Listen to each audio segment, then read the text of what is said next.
माँ, मुझे ठंड लग रही है, मुझे चादर उड़ा दो। मीना की बेटी बुरी तरह से बुखार में तप रही थी और बुखार की तेज़ी की वजह से उसे सर्दी लग रही थी। हालांकि मई का महीना था और गर्मी अपनी तेज़ी पर थी। जैसे ही चिलचिलाती धूप मीना के छोटे से आंगन में आने लगती थी, लाल ईंटों का फर्श दोपहर के वक्त तपने लगता था। इस तरह मीना की बेटी जब अपने कच्चे आंगन में खेलने के लिए आती तो उसके पैर जलने लगते थे। मीना का घर बस इतना सा ही था कि छोटा सा लाल ईंटों का आंगन था और एक ही कमरा था जहाँ बीमार बाप एक टूटी चारपाई पर लेटा खांसता रहता था। मीना लोगों के घरों में नौकरी करती थी, झूठे बर्तन मांज कर, घरों की सफाई करके बस इतना ही कमा पाती थी कि मुश्किल से घर की रोटी चल सके या बाप की बीमारी में उसके दवाई का खर्चा पूरा कर सके। लेकिन घर चलाना मुश्किल हो चुका था। जब तक पति कमाता था तब तक मीना को इतनी चिंता नहीं होती थी। मीना का पति एक बंगले में गार्ड का काम करता था, चौकीदार था, लेकिन रात की ड्यूटी देकर एक दिन घर लौटकर वापस ही नहीं आया। मीना ने काफ़ी देर रात तक उसका इंतज़ार करती रही, लेकिन वो नहीं आया। मीना को चिंता होने लगी। जब उस बंगले में जाकर अपने पति के बारे में पूछने लगी तो वहाँ का सेठ कहने लगा कि उसका पति तो सुबह ड्यूटी ख़त्म होते ही वापस चला गया था। मीना परेशान थी कि वो घर में क्यों नहीं पहुँचा। मीना के दिल में यह डर था कि कहीं उसके साथ कोई हादसा ना हो गया हो। उसका इंतज़ार तो लंबा होने लगा था। पहले दिन, फिर हफ्ते और फिर महीनों गुजर गए, लेकिन उसका पति वापस नहीं आया। जब उसने देखा कि अब पति की वापसी की कोई उम्मीद नज़र नहीं आ रही तो उसने खुद घरों में काम करना शुरू कर दिया। उसकी बेटी उस समय सिर्फ 1 साल की थी। जब उसका पति बिना बताए गायब हो गया था, उसने घरों में काम करना शुरू कर दिया। 4 साल और बीत गए। बेटी 5 साल की हो गई थी। बूढ़ा बाप मीना के साथ ही रहता था। इतना सहारा था कि घर अपना था, लेकिन बहुत छोटा सा घर था। एक ही छोटा सा कमरा था जहाँ पर 3 चारपाइयाँ आती थीं। एक चारपाई पर उसका बूढ़ा बाप, जो काफ़ी बूढ़ा और बीमार हो चुका था, हर समय लेटा रहता था, जिसकी देखभाल की जिम्मेदारी भी मीना पर ही थी। मीना जैसे ही काम से फ्री होकर घर आती थी, सबसे पहले अपने पिता को ताज़ा खाना बनाकर देती, बेटी को भी खाना खिला देती, फिर जाकर खुद कुछ खाती थी। 4 घंटे जब वो काम पर व्यस्त होती तब भी ध्यान बेटी और बाप की तरफ ही होता था, क्योंकि उसका पिता अपाहिज था कि चल फिर नहीं सकता था कि उसकी बेटी का ख्याल रख सके। बेटी दिन भर घर के आंगन में खेलती रहती थी। जब वो वापस आती तो बाप का बिस्तर भी गीला हो चुका होता था। बेचारा बुढ़ापे की वजह से इस काबिल भी ना था कि वॉशरूम जा सकता। अपने बाप की सेवा में ये काम भी मीना को करना पड़ता था। उसका बाप लाचारी से आंसू बहाता था जब वो अपने बाप का गीला बिस्तर धोकर आंगन में फैलाती थी। ऐसे कड़े हालात में भी मीना के माथे पर कभी बल नहीं आए थे। उसकी माँ जिंदा न थी, बस एक बाप थे जो कि भी बहुत बीमार रहते थे। जिंदगी की गाड़ी बड़ी मुश्किल से वो घसीट कर चला रहे थे कि एक बार जिस घर में वो नौकरी करती थी, वहाँ के सेठ की नीयत उस पर ख़राब होने लगी। कई दिनों से वो ये महसूस कर रही थी कि जिस घर में वो काम करती थी वहाँ के सेठ उसे अजीबोगरीब नज़रों से देखने लगा था। किचन में बर्तन धो रही होती तो सेठ चुपके से किचन में आकर उसके पीछे खड़ा हो जाता। वो जैसे ही बर्तन धोकर पीछे पलटती तो वह उसके पीछे खड़ा उसे देख रहा होता। नज़रों के मिला पर गड़बड़ा कर कहने लगता कि मुझे एक कप चाय बना दो। चाय बनाकर जब लाउंज में रखने लगती तो कहता कि मेरे कमरे में चाय ले आओ। खुद भी जाके कमरे में बैठ जाता। वो जब चाय कमरे में लेकर जा आती तो कहता कमरे में ऐसे चल रहा है, दरवाज़ा बंद कर दो। दरवाज़ा बंद कर दिया। चाय का कप टेबल पर रखा तो उसी सेठ ने उसका हाथ पकड़ लिया। फिर वो जो बातें कहने लगा, मीना के तो होश उड़कर रह गए थे। कहने लगा, मुझे खुश कर दो तो मैं तुम्हें 5,000 दूंगा, लेकिन तुम्हारी मालकिन को इस बात का पता ना चले। ये सुनते ही मीना को बहुत गुस्सा आया था। एकदम ही उसने एक थप्पड़ अपने मालिक के मुंह पर मार दिया। कहने लगी, आपकी हिम्मत कैसे हुई मुझसे इस तरह की बात करने की? हम गरीब ज़रूर है साहब, लेकिन बगैरत नहीं, मेहनत करके खाते हैं। उसके सेठ ने जब अपने गाल पर उसकी उंगलियों के निशान देखे तो अगले दिन अपनी पत्नी से कहकर उसे नौकरी से निकलवा दिया। उस दिन मीना घर आकर बहुत रोई थी। सोचने लगी कि क्या औरत के लिए कोई भी इज्जत की जगह नहीं है क्या? क्या रोज़ी रोटी इज्जत से कमाना इतना मुश्किल है कि औरत को हर जगह बस अपनी इज्जत के लाले पड़े रहते हैं? अगर वो अपने साथ होने वाले अत्याचार का जवाब दे तो उसे नौकरी से निकाल दिया जाता है। कुछ जमा पूंजी मीना ने बचा रखी थी, धीरे धीरे वो भी ख़त्म हो चुकी थी। अब तो नौबत भूखे रहने तक आ पहुंची थी। मीना बस थोड़ा सा ही खाना बनाती थी, अपनी बेटी को खिलाती और बूढ़े बाप को खिलाती। खुद पानी पीकर अपना पेट भरने की कोशिश करती थी, लेकिन ये कब तक मुमकिन था? घर में खाने के लिए कुछ नहीं था। मीना की बेटी भी भूख से बिलबिला रही थी। वो रोते धोते उसी सेठ के घर पर गई थी कि शायद उसके अंदर ज़रा सी इंसानियत ज़िंदा हो और वो उसकी थोड़ी मदद कर दे या उसे दोबारा नौकरी पर रख ले। लेकिन जब मीना सेठ के घर पर गई तो इत्तेफाक था कि उस समय सेठ के घर पर कोई नहीं था। उसकी पत्नी और बच्चे ननिहाल गए हुए थे। जिस समय वो सेठ के घर पहुंची दोपहर के 2 बजे का समय था। सारे नौकर भी घर के काम करके जा चुके थे। घर के मेन गेट पर बैठा चौकीदार था।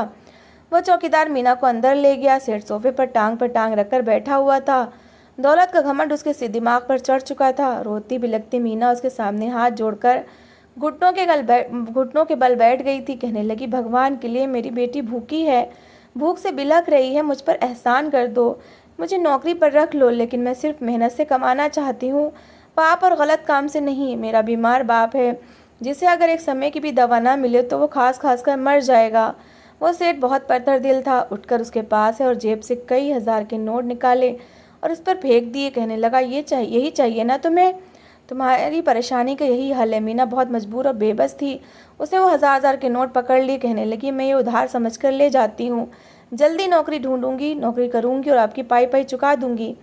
जैसे ही वो खड़ी हुई सेठ ने उसका हाथ पकड़ा। कहने लगा, मैं मुफ्त में किसी पर एहसान नहीं करता, मैं तुम्हें और भी पैसे दूंगा। तुम्हें एक रात में इतना कमा लोगे कि महीना भर तुम्हें कमाने की ज़रूरत नहीं पड़ेगी। ये कहते हुए वो मीना को घसीटकर अपने कमरे में ले गया। कमरे का दरवाज़ा बंद कर लिया, लेकिन मीना के दिल में भगवान का डर था। कहने लगी, नहीं चाहिए पैसे। उसने वो पैसे ज़मीन पर फेंक दिए।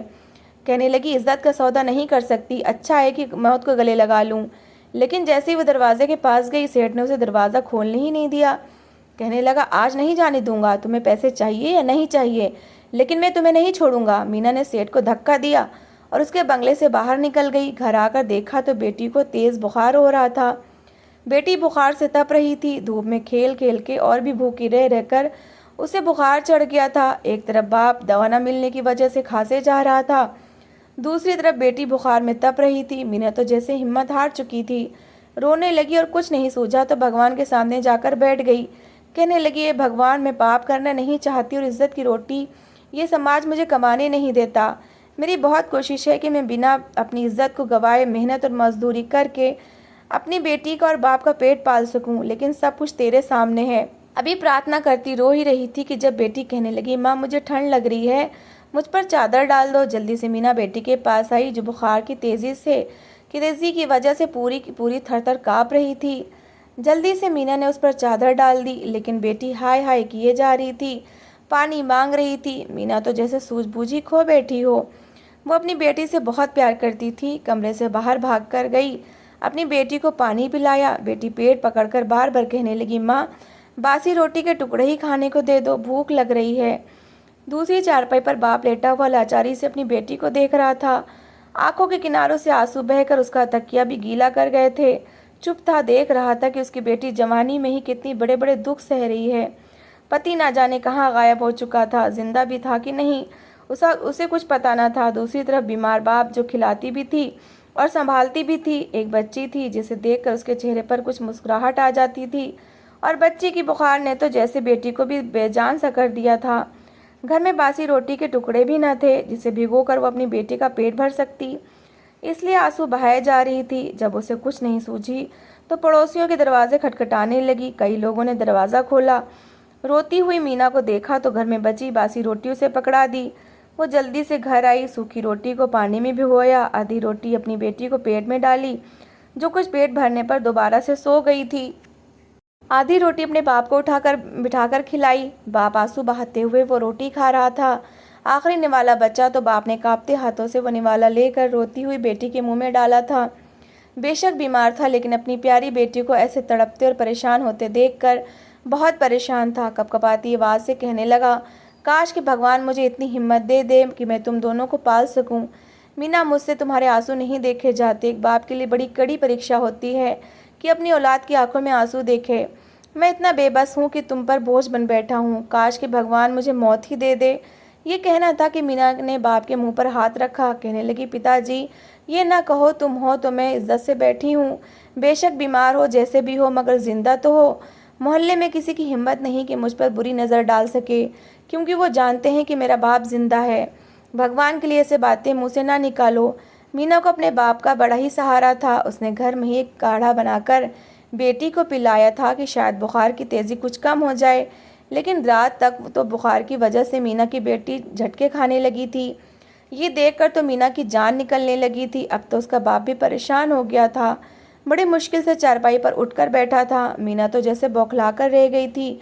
ना घर में कोई बुखार की दवाई थी, ना इतने पैसे थे कि उसे डॉक्टर के पास ले जाती। अपनी बेबसी पर बस आंसू ही बहा सकती थी, बस रोए जा रही थी। बहुत मुश्किल होता है अपनी आंखों के सामने अपनी बच्ची को यूं तड़पते हुए देखना, जैसा कि मीना देख रही थी। फिर उसने भगवान से प्रार्थनाएं करना शुरू कर दी। उसके पास सिवाय प्रार्थना करने के और कुछ भी ना था। ना पैसा, ना डॉक्टर, ना खाना पिलाना। इसलिए वो दोबारा से भगवान के सामने गई और गिड़गिड़ा कर रोने लगी। अपने भगवान से अपनी बेटी की ज़िंदगी मांगने लगी। इसके बाद उसने एक कटोरे में पानी डाला, अपने दुपट्टे का कोना फाड़कर उसकी पट्टियां बनाकर अपनी बेटी के सर पर रखने लगी। लेकिन बुखार की तेज़ी थी कि कम होने का नाम ही नहीं ले रही थी। बेटी बुखार की तेज़ी की वजह से उल्टी सीधी बातें करने लगी थी। बुखार उसके सर पर चढ़ चुका था। मीना बहुत रोए जा रही थी। सिसकियाँ और हिचकियाँ बन चुकी थीं कि बेटी की हाय हाय ने फिर से दिल को तड़पाया था। फ़ौरन फिर से उसके सर पर ठंडे पानी की पट्टियाँ करने लगी। बेटी कभी पानी मांगती, कभी खाने को कुछ मांगती, लेकिन पानी के अलावा उसके पास कोई ऐसी चीज़ नहीं थी जो वो अपनी बेटी को देकर कुछ खिला पिला सकती। बार बार भगवान के सामने जाकर खड़ी हो जाती और कहती कि ए भगवान, तू अपने भक्तों को इतनी परीक्षाएं नहीं लेता कि जितनी वो सह नहीं सकता। मेरी परेशानी को भी दूर कर दे। आधी रात बीत चुकी थी, लेकिन बेटी का बुखार था कि कम होने को नहीं आ रहा था। कभी वो झटके खाती, कभी माँ माँ कहकर चिल्लाने लग जाती। उसके पास आ जाती, बच्ची को गोद में लेकर सीने से लगा कर रोने लगती। मीना अपनी बेटी से कहती, माँ की जान क्या हो गया है तुम्हें? पिंकी ठीक हो जाओ। मेरी बच्ची, मेरे पास तुम्हें देने के लिए कुछ नहीं है, लेकिन मैं तुम्हारे बगैर नहीं जी सकती। बाप बीमार होने के बावजूद रोए जा रहा था। अपनी नातिन की ज़िंदगी के लिए प्रार्थना कर रहा था कि रात के 3 बजे दरवाजे पर दस्तक हुई। मीना हैरान थी कि कौन आ सकता है। उसके तो घर का दरवाज़ा दिन के समय भी कभी किसी ने नहीं खटखटाया था। कोई उसकी मदद के लिए नहीं आता था। इस समय कौन हो सकता है? पहला ख्याल उसे अपने पति का आया था। हो सकता है कि कहीं से वो वापस लौट आया हो। दरवाजे तक पहुंची थी, ये भी नहीं पूछा कि कौन है। फटाफट से दरवाज़ा खोल दिया, लेकिन सामने एक अजनबी को खड़ा देखकर कुछ घबराकर पीछे हटी थी। गर्दन पर फैला पल्लू फ़ौरन सर पर लिया। कहने लगी, जी कौन है? वो कहने लगा, जल्दी से पीछे हटें और ये बताएं कि पेशेंट कहाँ है। ये सुनकर मीना को जितनी भी हैरत होती उतनी कम थी। आखिर इस डॉक्टर को कैसे पता चला कि उसकी बेटी बीमार है? मीना फ़ौरन पीछे हट गई और अपनी बेटी के कमरे की तरफ इशारा किया। डॉक्टर फ़ौरन ही तेज़ कदम उठाता हुआ कमरे में चला गया। पिंकी सामने बिस्तर पर झटके खा रही थी। वो तेज़ी से उसके पास आया। उसने जब बच्ची का माथा देखा तो कहने लगा, इसे तो बहुत तेज़ बुखार है, जा जल्दी से तौलिया लेकर आइए। उसने जब बच्ची को उठाया और पूछने लगा, वॉशरूम किधर है? मीना की तो जान पर बन गई थी। उसने जल्दी से वॉशरूम की तरफ इशारा किया। उस नौजवान ने पिंकी को वॉशरूम में ले जाकर उसके सर पर पानी के 2 मग डाल दिए, जिससे वो बच्ची कांपने लगी। वो कहने लगा, इसके सर पर बुखार है और आपने मुझे इतनी देर में बताया। अगर जल्दी बता देती तो इसकी ये हालत ना होती। बहरहाल फ़ौरन बच्ची के कपड़े बदलवाए और उसे लिटा दिया। बुखार की तेज़ी कुछ टूटी थी। वो कहने लगा, मेरे पास एक दवा है, फ़िलहाल एक ही गोली है, इसे पीस कर पानी में घोल कर इस बच्ची को पिला दो, इससे इसका बुखार उतर जाएगा। मीना ने फ़ौरन उस दवाई को पीस कर पानी में घोल कर अपनी बेटी को पिला दी। डॉक्टर ने कुछ सुकून की सांस ली थी, फिर एक पर्चे पर दवाई लिख दी। कहने लगा, 10 दिन की दवाइयाँ आप अपनी बच्ची को रोज़ाना दीजिएगा। मीना उसकी शक्ल देखने लगी। यहाँ तो खाने के लाले पड़े थे, रोटी खिला नहीं सकती थी, इतनी महंगी दवाई कहाँ से लेकर देती।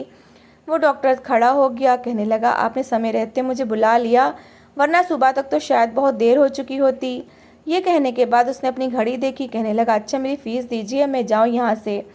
ये सुनकर मीना परेशान थी, हक्की बक्की उसकी शक्ल देखने लगी। कहने लगी, क्या मतलब है आपकी बात का?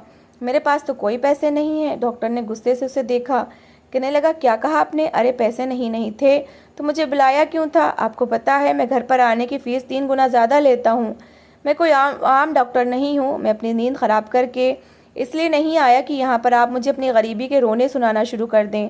जल्दी से मेरी फ़ीस दें, जो कि पूरे 1000 रुपये है। ये सुनकर मीना का रंग उड़ा था। कहने लगी, देखिए मैंने आपको नहीं बुलाया और इतने पैसे तो मैं दे ही नहीं सकती, मेरे पास कुछ भी नहीं है। वो डॉक्टर कहने लगा, तो फ़ोन क्यों किया था? मेरी नींद तो ख़राब हुई थी। मैं क्या कोई पागल नज़र आता हूँ जो मुफ्त में आपके घर आपकी बेटी को देखने आता? देखें, मुझसे झूठ मत बोलें, आप ही ने मुझे फ़ोन किया था और आपकी बेटी बीमार भी है। बेशक मेरी बेटी बीमार है, मैंने आपको नहीं बुलाया।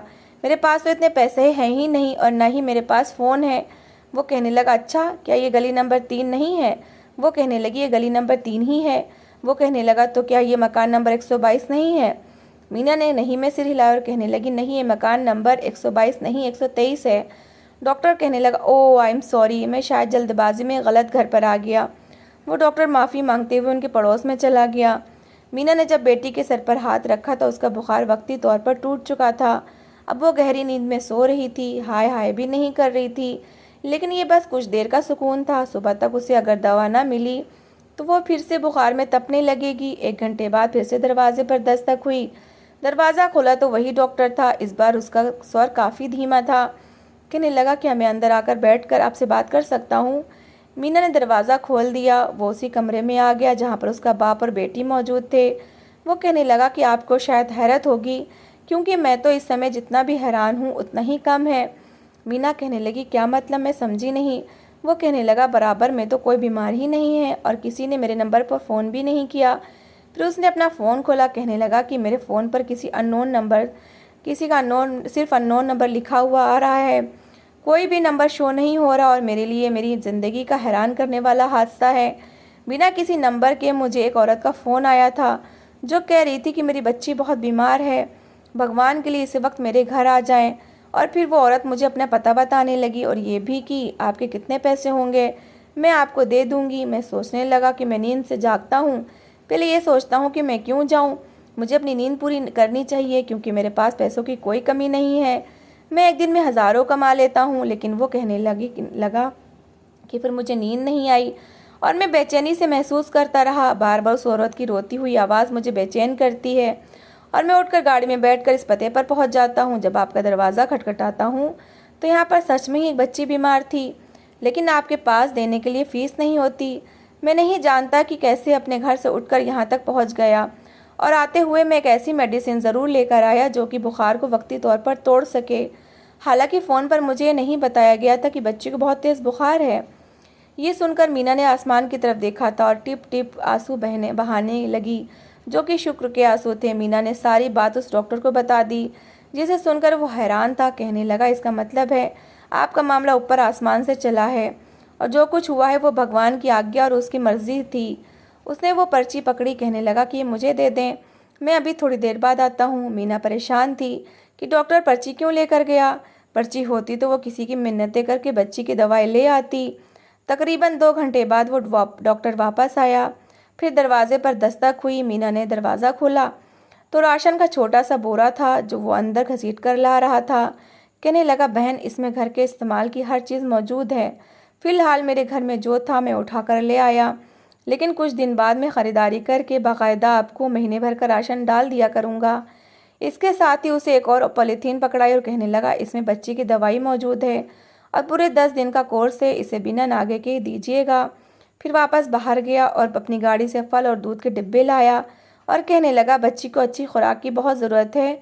मीना कहने लगी, आप इतना बड़ा एहसान मुझ पर क्यों कर रहे हैं? वो कहने लगा, आप पर एहसान नहीं कर रहा, ये तो मेरे भगवान की तरफ से मुझे इशारा हुआ है। अगर अब भी मैंने उसका इशारा ना समझा तो मेरे लिए बर्बादी ही बर्बादी है। फिर उसने मीना के बाप को भी चेक किया और उनको भी दवाइयाँ देता रहा। कहने लगा, जब तक मेरी ज़िंदगी है तो आपको एक भाई की कभी कभी महसूस नहीं होगी। मीना भगवान का जितना धन्यवाद करती कम था। सच में भगवान अपने भक्तों की मदद किस रूप में करे कोई नहीं जानता। जब इंसान पाप से बचता है तो भगवान कोई ना कोई साधन बना ही देता है। परेशानी और गरीबी की हालत में जहाँ लोग सब कुछ भूलकर अपनी ज़रूरतों को पूरा करते हैं, वहाँ मीना ने अपनी इज्जत बचाने की पूरी कोशिश की थी और भगवान ने उसके लिए इज्जत की रोटी लिख दी थी। तो दोस्तों, इस कहानी को लेकर आपकी क्या राय है कमेंट बॉक्स में ज़रूर बताएं और अगर कहानी अच्छी लगी हो तो प्लीज़ लाइक करें। अगर आपने हमारे चैनल को अभी तक सब्सक्राइब नहीं किया तो ज़रूर कर लीजिए। तो मिलते हैं ऐसी ही एक मोटिवेशनल कहानी के साथ। Thanks for watching.